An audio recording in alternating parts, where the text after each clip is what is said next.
what did I say? Kathleen Blake is what I said, right? That is what I said. Kathleen Blake.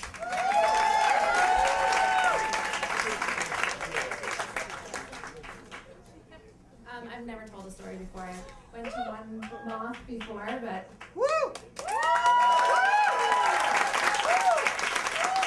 It was nothing.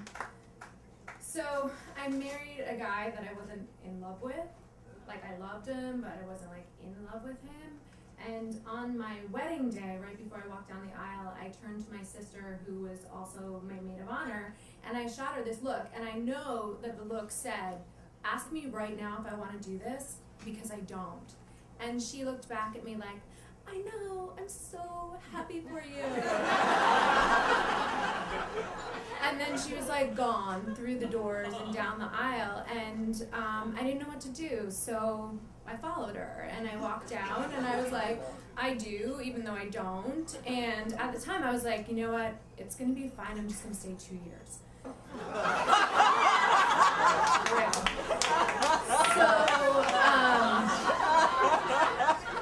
The guy that I married is a really, really great guy. He's a lot older than me, and was really like supportive and nurturing and just an all-around great guy, and he provided everything, including this like wonderful place to live.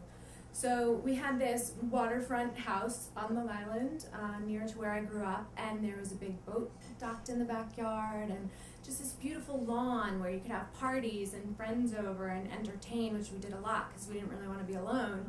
And, 2 years later, I was still there, and it was this beautiful place to live, and I was so miserable, and I tried to figure out, like, how am I going to get myself out of this life and out of this marriage. And at the time, I was working in news, which is, again, not a way to make yourself happy.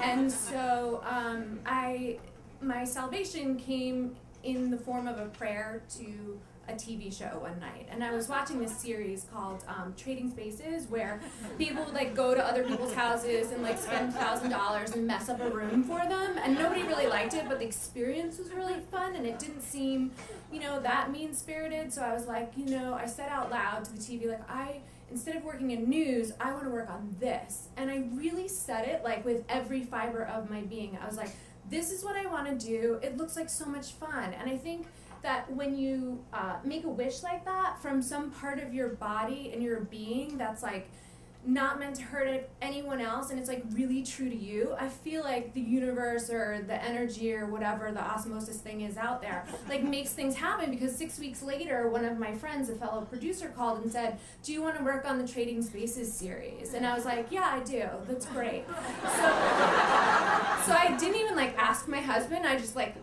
was like, hey, I'm leaving and I'm going on the road for a little while. And it was great. It was like this band of traveling gypsies, really, like crazy TV people, and everybody had a different job and like different skill set and whatever. And I ended up with this best friend who was the seamstress, and she's still my best friend 10 years later. Her name is Tara, and she's this like pink-haired, starving artist, like soul of Mother Teresa, save the world type person. And I never would have met her if I was doing any other sort of job like news.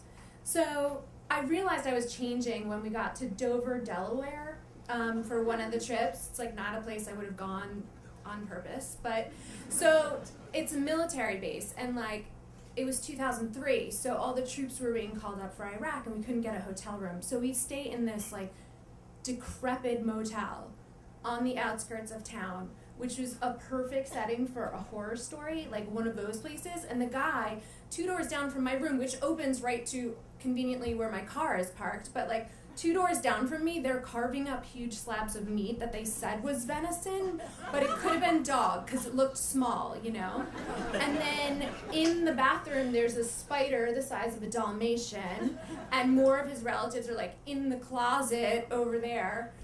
So, wasn't really up to my standards. But in that moment, I sort of realized I'm unbelievably, undeniably happy.